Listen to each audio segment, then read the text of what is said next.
महाराष्ट्रात 10वीच्या विद्यार्थ्यांचा निकाल लागला असून शिर्डीतील अग्रणी स्कूल म्हणून ओळखली जाणारी श्री साई निर्माण इंग्लिश मीडियम स्कूलच्या सर्वच विद्यार्थ्यांनी उत्तुंग भरारी घेत 100% निकाल लावला असून विशेष म्हणजे शेवटच्या विद्यार्थ्यालाही 60%च्या पुढे मार्क्स आहेत। श्री साई निर्माण उद्योग समूहाचे सर्वेसर्वा माजी उपनगराध्यक्ष विजयराव कोते यांच्या मार्गदर्शनाखाली अतिशय मोलाची कामगिरी बजावत विद्यार्थ्यांना घडवणाऱ्या सर्व शिक्षकांचा या यशात सिंहाचा वाटा आहे। पहिला क्रमांक पटकावलेल्या विद्यार्थिनीला तब्बल 94.20% मार्क मिळाले असून 90%च्या पुढे 4 विद्यार्थी आहेत। श्री साई निर्माण इंग्लिश मीडियम स्कूलच्या इयत्ता 10वीच्या सलग तिसऱ्या बॅचचा निकाल 100% लागल्याने विद्यार्थ्यांसह शिक्षकांचे सर्व स्तरातून कौतुक होत आहे। प्रथम क्रमांक पटकावणारी तनुजा किशोर चौधरी हिने 94.20% मिळवले असून द्वितीय क्रमांक साईश सुनील आव्हाड 93.40%, तृतीय क्रमांक अभिनव सचिन निकम 93%, चौथा क्रमांक साईश विजय सोनवणे 90.40%, तसेच पाचवा क्रमांक तनिष्का विनोद वाणी 87.60%। या निकालात विशेष बाब म्हणजे 90च्या पुढे 4 विद्यार्थी, 85%चे 6 विद्यार्थी, 80%च्या पुढे 4 विद्यार्थी, 75च्या पुढे 4 विद्यार्थी, 70च्या पुढे 21 विद्यार्थ्यांनी यश मिळवत श्री साई निर्माण स्कूलची मान उंचावली आहे। विद्यार्थ्यांच्या या घवघवीत यशाबद्दल संस्थेचे अध्यक्ष विजयराव कोते पाटील, उपाध्यक्ष ताराचंद कोते पाटील, सर्व सन्माननीय संचालक यांच्या वतीने शिर्डीतील हॉटेल एसके पॅलेस येथे एका दिमागदार सोहळ्यात सर्व विद्यार्थ्यांचा सत्कार करण्यात आला। यावेळी विद्यार्थी, पालक तसेच शिक्षक वृंदांनी आपले मनोगत व्यक्त करताना अनेकांच्या डोळ्यात अक्षरशः आनंदाश्रू तरळले।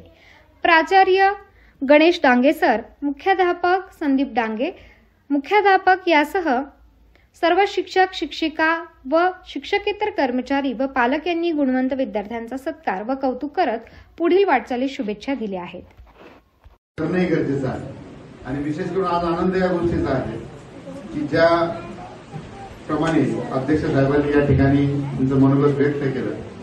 अगदी लहानपणापासून आम्ही एकत्र काम करत असताना शेतकरी कुटुंबातील आम्ही सर्वजण आहोत। स्टेजवरती जे मान्यवर आहेत सर्व शेतकरी कुटुंबातील आहेत आणि त्याचा एक मनस्वी आनंद आहे की आपले विद्यार्थी घडताना जेव्हा पाहायला मिळतात। आता तनुजाच्या बाबतीत सांगितलं, तनुजाचे वडील आम्ही म्हणजे इट्टी दांडू म्हणतात, आपण इट्टी दांडू म्हणतात। इट्टी दांडू माहिती का? काय इट्टी दांडू माहिती का? नाही, 50% मुलांना माहिती सर। तेव्हापासून आम्ही एकत्र तो खेळायचो तेव्हा आणि तो आबाच्या वावरात खेळायचो। ते आबा बसले पलीकडं त्यांचा वावर, ते काय मामा आवरा निघा आवरा निघा, लहान त्यांच्या गोष्टी आता त्या 35-40 वर्ष झालं त्या घडलेला। त्यावेळी शिर्डी छोटं होतं। शिर्डी बाबांच्या आशीर्वादाने खूप मोठ्या प्रमाणात त्याची 4ही दिशाने वाढ झाली। त्याचबरोबर एज्युकेशन तेवढंच महत्वाचं झालं, विद्यार्थी घडवणंही तेवढंच महत्वाचं झालं। सामाजिक बांधिलकी जपत असताना राजकीय भूमिकेतून जेव्हा मी काम करायचं होतं, हे शाळेची निर्मिती होत असताना सातत्याने आपल्याला कल्पना आहे, नंतर आपल्याला पण कल्पना आहे की संस्थांच्या विरोधात मला काय आंदोलन करावं लागायचं आणि ही स्कूल सुरू करण्यामागे मला पण कल्पना नव्हती की उद्या हे सर्व असं एवढं मोठं रोपटं, याचं जे छोटंसं रोपटं आपण लावलं होतं तर एवढं मोठं वटवृक्ष होईल असं मला त्यावेळेस वाटलं नव्हतं। कारण त्यावेळची भूमिका फक्त मी उपनगराध्यक्ष असताना की सातत्याने दरवर्षी साईबाबा संस्थांसमोर जायचं आणि आमच्या विद्यार्थ्यांना ऍडमिशन द्या म्हणायचं आणि उपोषण करायचं। म्हणजे 2-2 दिवस जवळ जसं आध्यात्मिक काळ मोडून घ्यायचे ना आपण तिथं भजन म्हणत त्या कार्यकारी अधिकारी आणि त्यावेळेच्या संस्थांच्या अधिकारी यांना विनंती करायची। 2 दिवस बसल्यानंतर ते आमच्या 30-40-25-30 मुलांना ऍडमिशन द्यायचे। मी म्हणजे दरवेळेस 3 वर्ष सातत्यानं झालं, मग थोडंसं मलाही राग आला थोडासा। मग मी म्हणलं काय दरवेळेस आपण त्यांच्या पाया पडायचं, आपणही काहीतरी केलं पाहिजे। बाबांचा आशीर्वाद घेतला आणि त्यावेळेस लोअर केजी पासून स्कूल सुरू झाली। पहिल्या वर्षी स्कूल केल्यानंतर तनुजा माझ्यामध्ये पहिली विद्यार्थी जे आहेत ती पहिल्यापासून आपल्याच तिथे आली आणि त्याच्यानंतर तो शेवटचा आपला विद्यार्थी प्रतीक उमा, तो शिवाजी, तो पण माझ्यावर जास्त काम करायचा। शिवाजी त्यांचे वडील जे तेही माझ्यावर काम करायचे, नगरसेवक असताना त्यांनी म्हणजे बऱ्यापैकी आमचा सर्व। आणि मग त्यावेळेस हे सगळे लोक म्हणायचे की बाबा हे काय लहान लहान मुलं घेऊन फिरता तुम्ही कसे नगरसेवक व्हायचे। परंतु कोणतंही काम करताना जिद्दाने चिकाटी जर असेल तर त्यांनी मला सगळ्यात कमी वयाचा नगरसेवक म्हणून त्यावेळेस मान दिलं।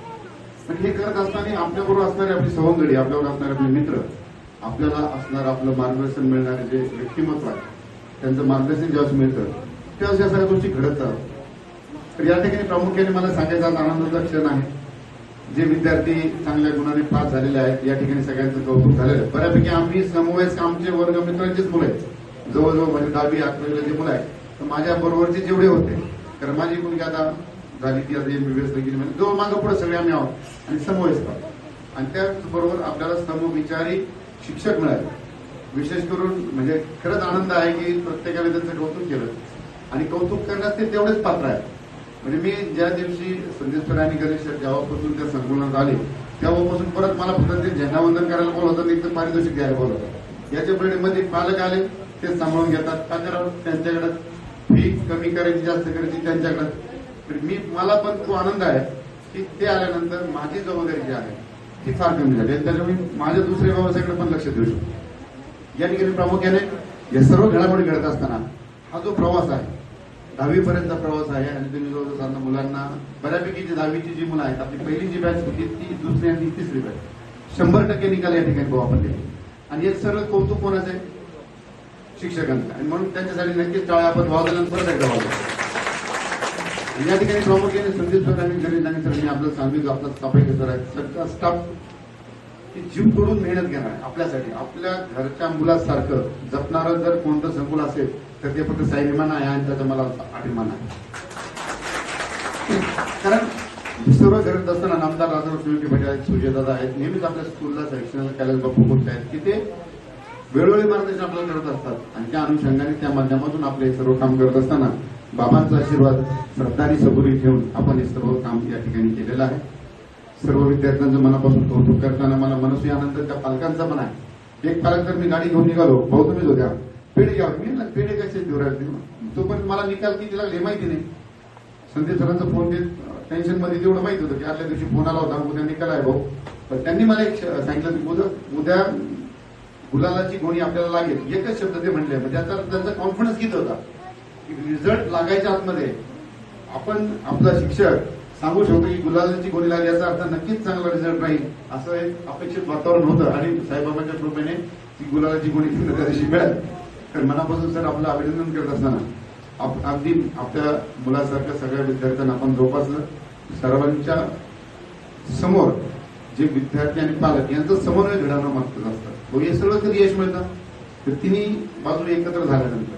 आणि या ठिकाणी मला तो आनंद आहे. जसं सरांनी सांगितलं की आज BS झाले डॉक्टर, MD झाले डॉक्टर त्यांची ट्रीटमेंट घेतात. प्रश्न कोणतं औषध कुठं लावायचं, कोणतं औषध कुठं लागेल आणि कोणाला काय पाहिजे हे जेव्हा कळतं ना तेव्हाच माणूस यशस्वी होतो. कारण नुसतंच MBBS MD डॉक्टर झाला तर तो सगळ्यात टॉपचा झाला असं होत नाही, परंतु त्याच्याही पुढे काहीतरी आले आणि त्याच्या पलीकडे जाऊन आपले साईबाबा आहेत की जे ज्या ठिकाणी सायन्स संपतं, विज्ञान संपतं, सगळं काही संपतं आणि तिथं बाबांचा आशीर्वाद सुरू होतो. आणि म्हणून साईबाबांच्या या नगरीत असे असंख्य लोक येतात की ज्यांना अपयश आलेलं आहे आणि ते अपयश पचवून ते परत यशस्वी झाले आहेत. असे अनेक उदाहरणं आपल्या साईबाबांच्या नगरीत आहेत. असो, वेळ बराच झालेला आहे. तर मी म्हणत असतो की आपल्याला साधारणतः राजकीय व्यक्ती नाही 15-20 मिनिटे 1 तास खूप खूप होता आम्हाला स्टेजवर बसायला. कधी पळावं कधी जाताच होतं. पण आता अशी परिस्थिती होती की कुठं जायचं काही कामच नव्हतं. कारण आता हा जो 16 इतक्या पद्धतीने असं रंगला की विद्यार्थ्यांचं मनोगत, पालकांचं मनोगत जे होतं ते एक चांगलं की ह्या पाऊस आला त्याचं ते वातावरण अगोदर गरम झालं, नंतर आता चहाची व्यवस्था केली सर आहे ना. कारण नाश्ता दिला, मी म्हटलं मला उशीर झाला, नाश्ता दिली लोकांना. असो, मी या सर्व विद्यार्थ्यांना हे कौतुक करत असताना मलाही मनस्वी आनंद आहे, आमच्या सर्व कुटुंबालाही मनस्वी आनंद आहे. साईराम ग्रुपच्या सर्व सदस्यांना आनंद आहे. संजीव भाऊ कुठे गेले? संजीव भाऊ होते ना, त्यांनी पण आज आपल्याला फ्री हॉल दिला. म्हणजे 1 रुपया नाही घ्यायचा, त्यांना आपले विद्यार्थी 1 रुपया नाही घ्यायचा, त्यांना हात देऊन टाका. आज मी तुमच्या समोर पालक म्हणून उभा आहे आणि 2-3 महत्वाच्या मुद्द्यांना मी हात घालणार आहे. माझा मुलगा कृष्णा CBSE स्कूलमध्ये शिकत असताना पहिल्या 3 मध्ये असायचा, पण मी अचानक माझ्या गावी शिफ्ट झाल्यानंतर शेतीमध्ये तो मदत करायला लागला आणि थोडासा अभ्यासावर परिणाम झाला. पुढे चालून थोडासा अभ्यास मलाही घेता येत नव्हता, कारण माझे 2 कामं करतो मी. एक म्हणजे मी शेतकरी आहे मूळचा आणि सकाळी उठल्यापासून तर शाळेत जाऊपर्यंत मी शेतात असतो आणि शाळेतून आल्यावर परत अंधार पडूपर्यंत मी शेतात असतो, कारण मला वाईट वाटतं अंधार पडल्यावर माझं काम राहिलं. पण बाकी वेळ मी शिक्षक असतो. शिक्षकही मी प्रायव्हेट स्कूलचा म्हणजे दोन्ही ठिकाणी फार मेहनत लागते आणि मेहनत इमानदारीने करतोय, दोन्ही ठिकाणी जिंकतोय. माझा ऊस पण सगळं कार्य असतो. तर एकंदरीत हे सगळं करत असताना मुलावर परिणाम होत होता. 10वीच्याच वर्गात असताना एकदा एका युनिट टेस्ट मध्ये त्याला 1 मार्क पडला. 1 घरी आल्यानंतर तो फार रडला, टेन्शन मध्ये आला. मी घरी आलो, मला अंदाज होता आणि मी त्याला जवळ घेतलं आणि अगदी त्याला प्रेमाने जवळ घेऊन त्याला सांगितलं 1 पडलं, जाऊ दे, पुढच्या वेळेस आपण अजून मार्क पडू. त्याला एकदम शाप बसला की एक मुख्याध्यापकाचा मुलगा 1 मार्क पडला आणि माफ केलं. दुसऱ्या परीक्षेत त्याला 20 पैकी 18 का 19 मार्क पडले. आणि म्हणून आपण मुलांना समजून घेतलं पाहिजे. निकालाच्या दिवशी सुद्धा मामाच्या घरी होता. मामाच्या घरी बेचैन झाला. मामाला सांगितलं आणि मला जर 70 पेक्षा कमी मार्क पडले तर पप्पा नक्कीच मला त्रास देतील, मारतील, बोलतील. आणि तो सकाळी आला आणि असं परेशान होता. मी त्याला जवळ घेतलं. त्याला किशू म्हणतो असतो. किशू दादा, 50% जरी पडले तरी मी खुश होईल. मुलगा एकदम शांत झाला. त्याला पडले चांगले मार्क, कारण त्यांनी, तुम्हाला सांगतो, त्यांनी मला बोली केली होती की मी 85% पुढे पाडणार आहे. मी म्हटलं शक्यच नाही. तो 85% पुढे पाडले तर काय देणार? म्हटलं बुलेट. 86% पडले. पण एक खरं सांगायचं झालं तर मुलांना समजून घेतलं पाहिजे. शासनाने आता ह्या वर्षी 2 वर्षापासून बंद केली, पण कल चाचणी चालू केली. कल चाचणी म्हणजे मुलांचा कल काढला पाहिजे पालकांना. आता कल चाचणी हा चालू करण्यामागचा हेतू काय होता शासनाचा? एक मुलगी जी नीट एक्झाम मध्ये भारतात टॉपर आलेली. आता नीट एक्झाम ही जगातली सगळ्यात अवघड एक्झाम, भारतातली तर ती आहे पण जगातली एक टॉप मोस्ट एक्झाम आहे.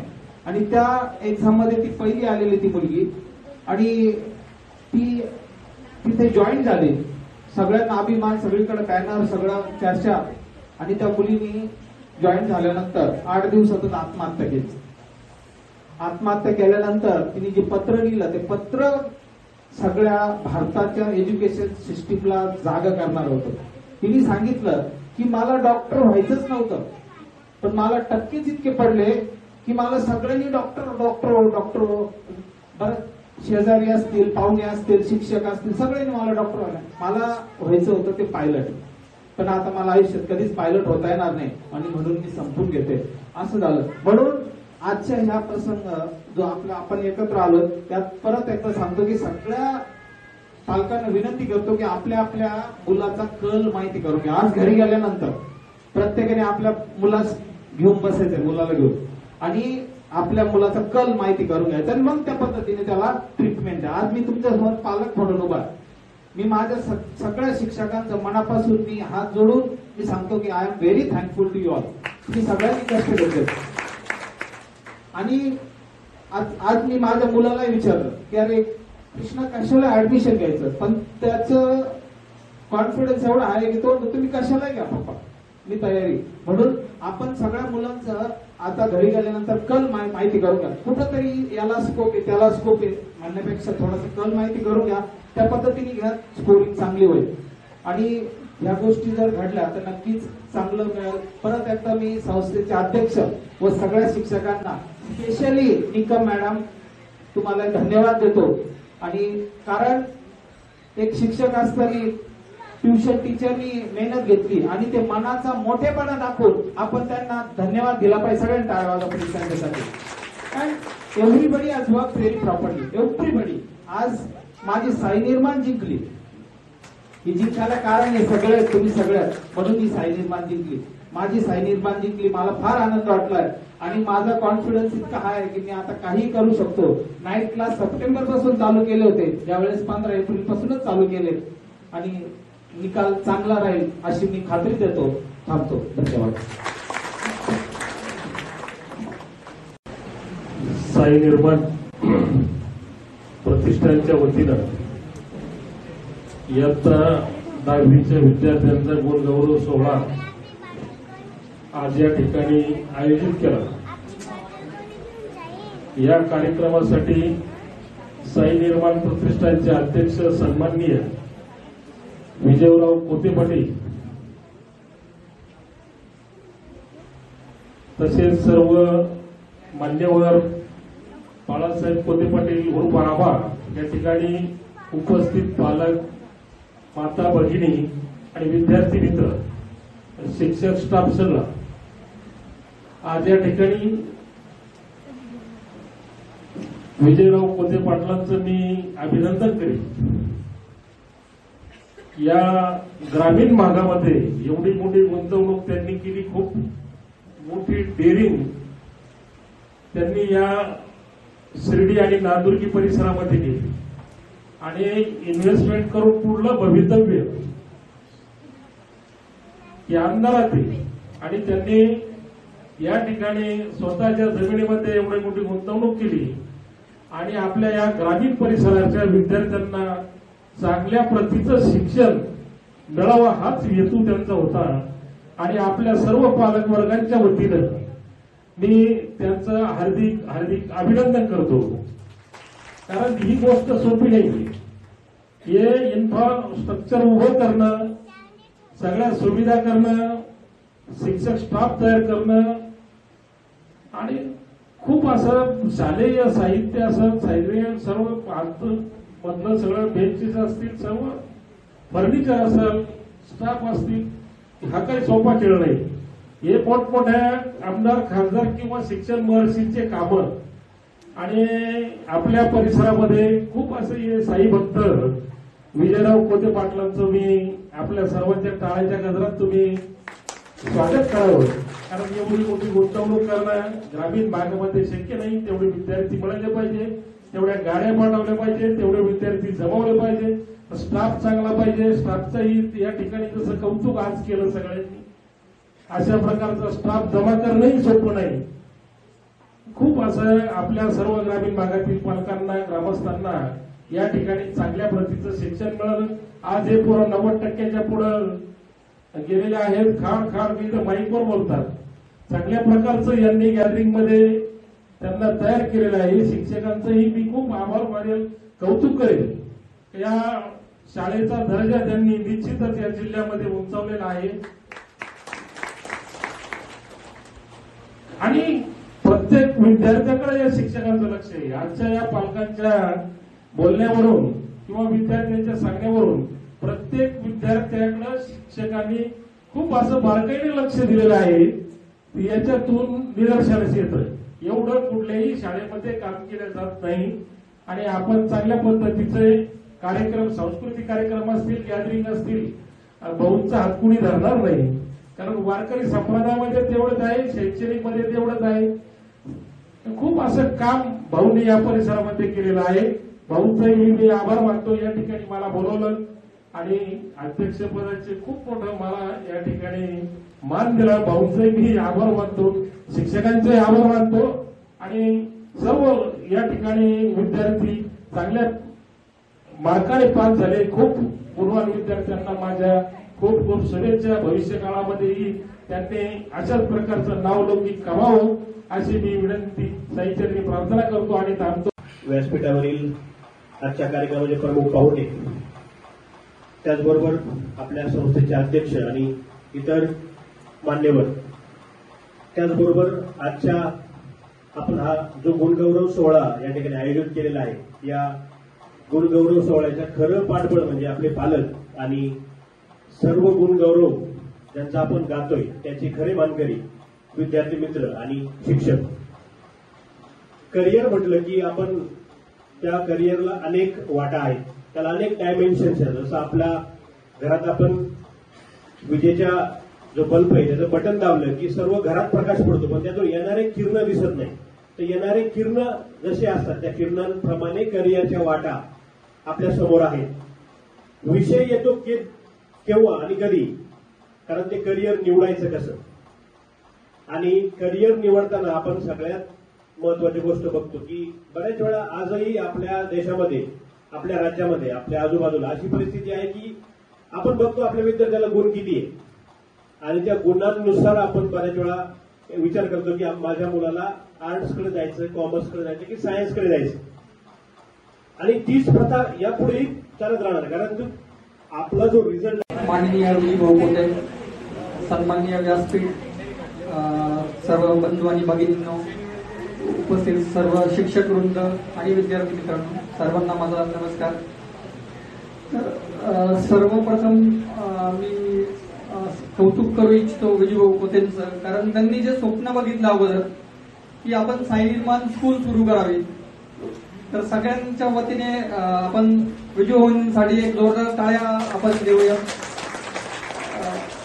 त्यानंतर जे कौतुक करायला पाहिजे की जी शिक्षक वृंदांची टीम आहे, म्हणजे स्पेशली संदीप सर आणि त्यांची टीम, म्हणजे हे जे यश आहे मी केवळ सगळं 99% श्रेय त्या टीमला, संदीप सर आणि टीम त्यांना देतो. त्यांचंही जोरदार टाळ्याने कौतुक व्हायला पाहिजे. कारण मनुष्याच्या आयुष्यामध्ये आपण जसं म्हणतो पालक, तर 1ली ते 10वी जे शिक्षक आहेत ते मुलांचे अर्धे पालक आहेत. म्हणजे प्रत्येक पालक त्यांना एकदम याने विचारतो की काही असेल, अरे ते का झालं नाही किंवा त्याला काय येत नाही, एकदम हक्काने विचारतो. पालकांची जेवढी जबाबदारी आहे त्यापेक्षा कितीतरी पटीने त्या शिक्षकांनी जबाबदारी घेतलेली आणि ते करून दाखवलंय. त्यामुळे त्यांच्यासाठी खूप परत एकदा जोरदार टाळ्या आपण देऊया. म्हणजे आपले विद्यार्थी जे आहेत हे खूप नशिबान आहेत की त्यांना हा टीचर्स मिळालेत. ह्या प्रकारचे टीचर्स तुम्ही कुठल्या इंटरनॅशनल स्कूलला गेले, कुठेही गेले तरी तुम्हाला ते मिळणार नाही. आणि विजूभाऊंचा जो साईबाबांवरती विश्वास आहे, म्हणजे एक साईबाबांनी त्यांना ही जी टीम दिली, म्हणजे एक साईबाबांचेच आशीर्वाद आपण समजूयात. कारण ही गोष्ट सोपी नाहीये. म्हणजे ही तुम्ही इमॅजिन नाही करणार आहे की आपल्या एक सामान्य याच्यामध्ये आपण हा आउटस्टँडिंग रिझल्ट देतो, तर त्याचं सगळं श्रेय जे आहे फक्त आणि फक्त मी पूर्ण शिक्षकांच्या टीमला देतो. सगळ्यात गणेश सर असतील, संदीप सर, आरबा सर, सगळ्यांचं प्रत्येकाचं नाव घेऊन जे आपण बोलतोय की प्रत्येकानेच त्यांचे 100% दिले, म्हणून हा 100% रिझल्ट लागलाय. म्हणजे इथं असं कोणीच नाही की त्यांचं आपण कौतुक केलं तेवढं कमीच आहे. कारण मी वैयक्तिक एक पालक म्हणून माझ्या मुलीकडे मी 1% पण लक्ष दिलेलं नाहीये, 1%ही नाही दिलेलं. तिला जर मी कधी मला वेळ मिळाला, सपोज रात्री 10:30 नंतर वरती गेलं आणि कधी विचारलं तिला की तुला काही सांगतो, ती म्हणायची नाही तुम्ही तुमचं बघा. म्हणजे त्याचं कारण ती बघायची की आपलं शेड्यूल व्यस्त. माझं म्हणणं तिला एकच असायचं की तुझे मार्क्स किती मिळतात ते महत्वाचे नाहीये, पण तुझे कन्सेप्ट क्लिअर व्हायला पाहिजे, हे एवढंच माझं म्हणणं असायचं. आणि मी संदीप सरांना पण नेहमी सांगायचो की सर बेसिक ह्या 10वी पर्यंतच क्लिअर होतं आणि ते बेसिक कन्सेप्ट क्लिअर होणं गरजेचे आहे. मार्क्स किती मिळतात ते महत्वाचे नाहीये. ज्या दिवशी निकाल होता त्या दिवशी मी बाहेर होतो आणि मी 1:05 किंवा 10 मिनिटांनी संदीप सरांना फोन केला आणि मी म्हणजे पालक या नात्याने माझं कर्तव्य होतं की मी रिझल्ट बघणार. मी त्यांना फोनवर विचारत होतो की सर काही मार्क किती मिळाले. सरांनी मला प्रश्न केला, सर तुम्हाला अपेक्षित किती आहे. सरांनी प्रश्न केला की तुम्हाला किती अपेक्षित आहे. तर माझ्या डोक्यात एक आकडा आला, म्हणजे आणि तो मी सरांना सांगितला नाही, माझ्या डोक्यात 87 आकडा आला. आणि सरांनी मला सांगितलं, सरांना म्हटलं तुम्ही शिकवलंय तुम्हालाच माहिती आहे किती मिळतील. तर सरांनी सांगितलं सर 87.7%. म्हणजे मी ही गोष्ट आज बोललो, माझ्या मुलीला पण मी सांगितलं नाही की माझ्या डोक्यात काय आकडा होता.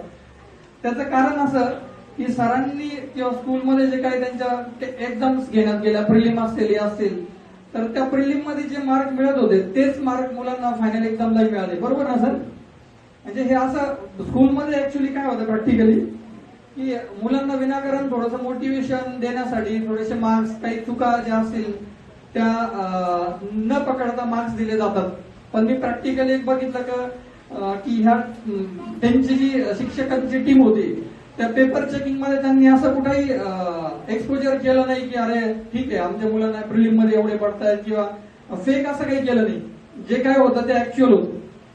म्हणजे ही गोष्ट खूप कौतुकास्पद आहे की मुलांना जे शाळेमध्ये मार्क्स मिळत होते त्याच लेवलचे मार्क्स त्यांना फायनल एक्झाम मध्ये मिळाले. फार तर फार थोडासा 1-2% फरक असू शकतो.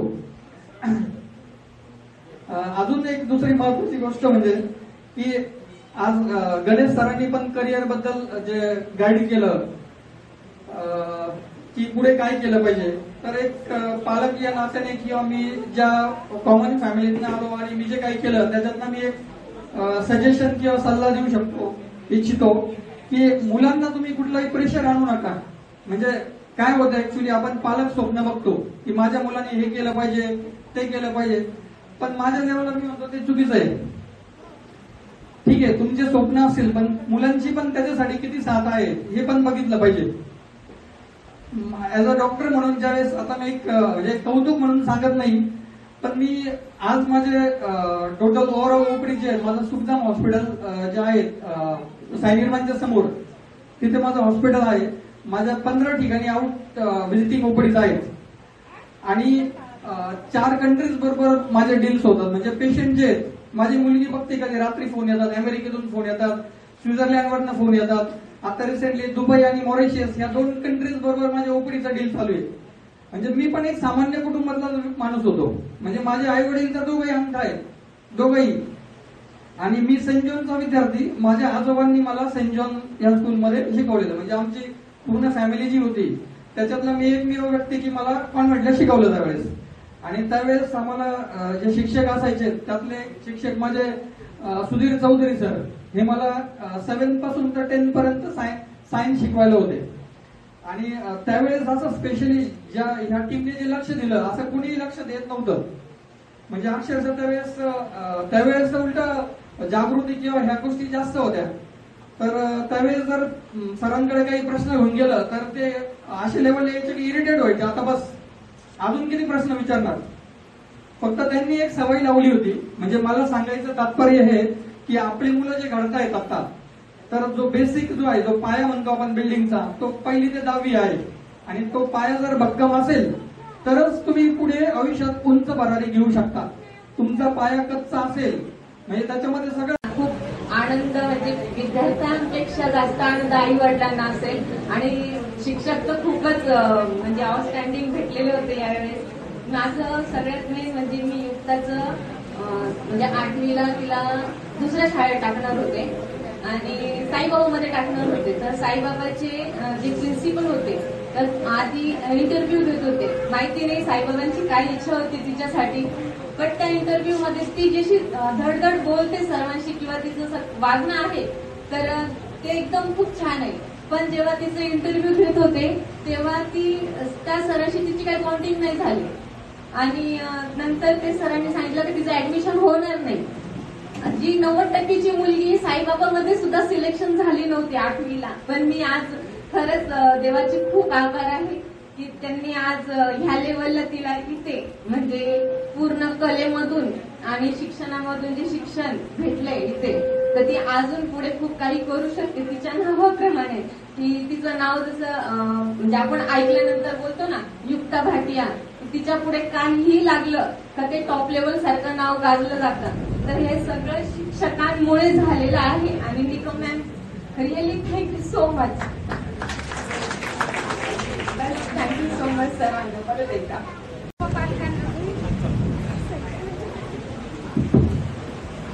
सर्व शिक्षक वृंद, परिवार, विद्यार्थी, पालक आणि आपले सन्माननीय अध्यक्ष यांना सगळ्यांना माझा नमस्कार. आज 10वीच्या विद्यार्थ्यांनी हा गुणगौरव पत्करलेला आहे आणि हा जो मान सन्मान मिळवलेला आहे त्याबद्दल सगळ्यांचं अभिनंदन. खरं सांगायचं गेलं तर आपण जर म्हणतो ना, जर पूर्ण पंचक्रोशीमध्ये नाव गाजवलं ते साई निर्माणनी. त्याच्या तोंडात फक्त साई निर्माणचं नाव आहे. माझी एक स्टुडंट होती, संजीवनीला होती, सीबीएसईची होती, काल पेढे घेऊन आली. ती मला पेढे दिल्यानंतर ती मला म्हणाली, मॅडम साई निर्माणचा रिझल्ट आउटस्टँडिंग लागला. म्हटलं मग स्कूल कुणाचं आहे म्हटलं. आणि त्यानंतर ती म्हणे, मी जेव्हा ऍडमिशन घ्यायला गेले संजीवनीला त्यावेळेस तिथे जे क्लर्क होते ते म्हणे, तू शिर्डीची का? आणि त्यावेळेस ती म्हणाली, हो मी संजीवनीला ऍडमिशन घेतलं, पण मी लोकल शिर्डीची आहे. हंगेकर नावाची मुलगी होती ती. त्यावेळेस ते म्हणे, तुमच्या साई निर्माणी नाव गाजवलं म्हणे शिर्डीमध्ये. पूर्ण आपल्या शाळेचा म्हणजे पूर्ण आपल्या राहता शिर्डी आणि कोपरगाव या शाळेचा जर विचार केला तर सगळ्यात जास्त आउटस्टँडिंग परफॉर्मन्स साई निर्माणचा राहिला. सगळ्यात जास्त पर्सेंटेज मिळवणारी आपली तनुजा राहिली. आणि मेन म्हणजे आपल्या मुलांना इंटरनलचे मार्क मिळवण्यासाठी दुसरीकडे जावं लागलं होतं. प्रत्येक शाळेमध्ये इंटरनलचे मार्क स्वतः त्यांचे टीचर देत होते, पण आपल्या मुलांनी त्या शाळेमध्येही जाऊन तिथे सुद्धा आउटस्टँडिंग परफॉर्मन्स दिला होता. ते खूप कौतुक करण्यासारखी त्यांची गोष्ट आहे.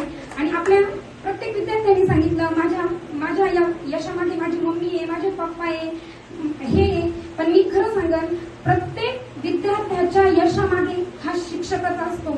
आई वडील हे फक्त त्यांना इमोशनली सपोर्ट करतात, फिजिकली सपोर्ट करतात, इमोशनली सपोर्ट करतात, काय असेल इकॉनॉमिकली सपोर्ट करतात. ते मुलगा 5 वर्षाचा झाल्यानंतर शाळेच्या दरवाजापर्यंत मुलगा आणून सोडतात. बाकी त्या विद्यार्थ्याचं नशीब घडवणारे ते शिक्षक असतात. वर्गामध्ये पहिल्या बेंचवर बसलेला मुलगा ते लास्ट बेंचवर बसलेल्या मुलगाला कसं आउटस्टँडिंग परफॉर्मन्स द्यायला भाग पाडायचं, प्रत्येक मुलगा कसा परफॉर्मन्स देईल आणि त्याच्या मार्कांमध्ये कशी प्रोग्रेस होईल हे फक्त एका शिक्षकावर अवलंबून असतं. मला तरी वाटतं सगळ्या मुलांनी त्यांच्या आई वडिलांना फर्स्ट प्रेफरन्स दिला, पण माझ्या मते तरी माझ्या मुलाला घडवलं ते या साई निर्माण स्कूलच्या संकुलाने म्हणजे या टीमने घडवलं.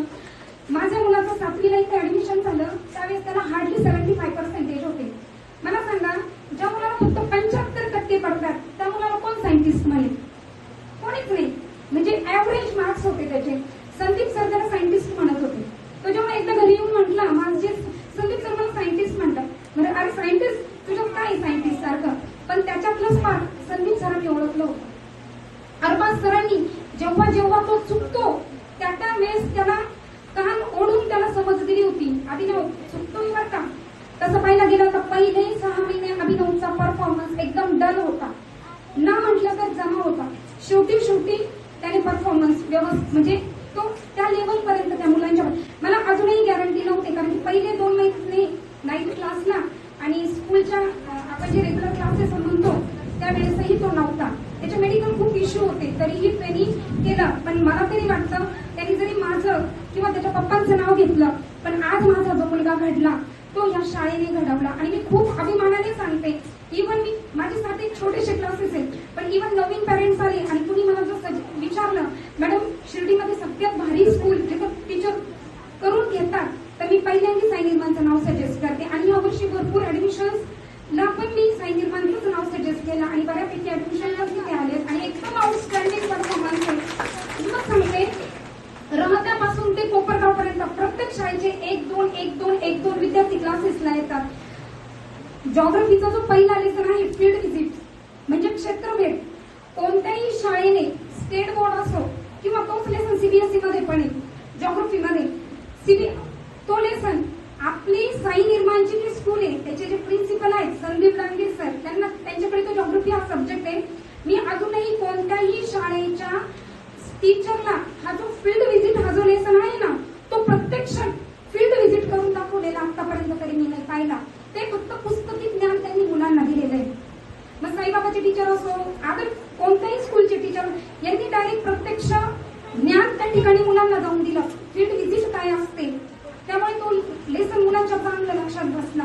आपण प्रत्येक टीचरचं जर कौतुक करायचं म्हटलं तर मी एक सांगते, जेव्हा मॅथचा पेपर होता, मॅथ 1 अभिनव देऊन आला होता, म्हटलं होता आउट ऑफ फेल, काहीच प्रॉब्लेम नाही, जीवाला. जेव्हा मॅथ सेकंडचा अभ्यास केला, रात्रभर जागला, सकाळी पहाटे पण उठला. आणि जेव्हा मी क्लासवरून आल्यानंतर 9 वाजता जो जेव्हा मला म्हटला मम्मी अभ्यास भरपूर झालाय, पण मला नाही वाटत मला तिकडे काही आठवल म्हणून, माझ्या अक्षरशः तळपाय खायची जमीनच हादरली. म्हटलं सगळं संपलं, आता सगळं संपलं. त्या क्षणाला आम्ही कमलेश सरांना, मी बाहेर गेले, कमलेश सरांना फोन केला, सर अभिनव डिप्रेशन मध्ये गेला. माझ्या हाताबाहेर म्हणजे माझा थरथर ताप व्हायला लागला होता त्यावेळेस. कमलेश सर म्हणजे टेन्शन घेऊ नका. म्हटलं सर एक कॉल त्याला करा, तुमच्या एका कॉलनी तो परत व्यवस्थित होऊ शकतो. कमलेश सरांनी 10 मिनिटांनी त्याला कॉल केला, काय अभिनव टेन्शन नको घेऊ, सगळं व्यवस्थित आहे, फर्स्ट मॅथ मध्ये टॉप करणार आहेस तू, टेन्शन घेऊ. कमलेश सरांच्या या 2-3 वाक्याने त्याच्या इतका जीवाला आज मॅथ या सब्जेक्ट मध्ये म्हणजे तो जरी 3rd रँकर जरी असला तर मॅथ मध्ये टॉप मध्ये करणारा तोच होता. म्हणजे त्यावेळेस मी सगळी म्हणजे आपण म्हणतो ना, मी अशा अपेक्षा सोडून दिल्या होत्या. मी म्हटलं संपला आता, अबो 90चं माझं स्वप्न संपणार, सगळं संपलं होतं माझं. अक्षरशः माझा सुद्धा थरथर काप त्यावेळेस व्हायला लागला होता. पण कमलेश सरांनी खूप सपोर्ट केला. आपल्या अंजली मॅडमनी इंग्लिशमध्ये खूप सपोर्ट केला. इतकं त्यांचं ग्रामर, गणेश सरांनी शिकवलेलं ग्रामर इतकं आउटस्टँडिंग, प्रत्येक टीचरने इतका विद्यार्थी घडवला. इव्हन टिपिकल सब्जेक्ट मध्ये आम्हाला प्रॉब्लेम आल्यानंतर आम्ही त्या सब्जेक्ट टीचरला कॉल करत होतो. पण असं कधीच झालं नाही की त्यांनी आमचा कॉल रिसिव्ह केला नाही. रात्री 8:30 वाजले असते, अर्धा सरांना कॉल केला, त्या वेळेला त्यांनी आमचा कॉल रिसिव्ह केला. अंजली मॅडमला जेव्हा वाटलं तेव्हा कॉल केला, शिवसागर मॅडमला कॉल केला, बडे मॅडम तर गुगलवर सर्च करून आम्हाला एकदा लेटर रायटिंग कसं करायचं. ज्यावेळेस साईबाबाच्या मुलांचं लेटर रायटिंग वेगळं होतं आणि साई निर्माणचं स्लाइडचे आपले ग्लॅन्स देऊन जातो की माझं हे जे सारं जे बनलेलं आहे, जे आता फ्युचर माझं बनणार आहे किंवा ऑलरेडी जे 10th स्टँडर्डचं जे माझं ऑलरेडी मम्मीने जे सेट केलेलं आहे ते फक्त मम्मीमुळं आणि माझ्या पॅरेंट्समुळं. आणि हे सर, मग एक खरं तर सांगायचं की स्कूलमध्ये तर मला सर ते शिकवायचे, काही समजायचं काही नाही समजायचं. जे नाही समजायचं ते घरी मम्मीला विचारायचं मी. आता ते घरी का विचारायचो मम्मीला, कारण घरी माझी मम्मी एज्युकेटेड होती. एज्युकेटेड तो माझा एक बेस्ट बेनिफिट होता की यार अशी मम्मी मला पुढच्या जन्मात पण भेटावी, हेच माझी इच्छा परत एकदा मी अशी व्यक्त करतो. त्यानंतर एक काही वेळेस मम्मी मला खूप सपोर्ट करायची, खूप म्हणजे आता एका प्रेडिकामेंट सिच्युएशन मध्ये जरी अडकलो ना मी तरी ते मला खूप सपोर्ट करायची. साईडला बोलायची यार काय बाळा तुझं काय होतंय ना, बरोबर सगळं चालू आहे ना व्यवस्थित. आता मी पुण्याला होतो तेव्हा पण मला दररोज कॉल करायची, कसं आहे बाळा, कसं चालू आहे, समजतंय ना, प्रत्येक गोष्टीमध्ये कसं चालू आहे ना. तसे पप्पांनी तर मला तर खूपच मदत केली, त्याच्याविषयी तर मला बोलण्याचे काही शब्दच उरलेले नाही. फायनान्शियली असो किंवा मोटिवेशनली असो किंवा लव्ह बॉन्डचं काही असो, सगळं त्यांनी मला सपोर्ट केलंय. त्यानंतर आमचे संदीप सर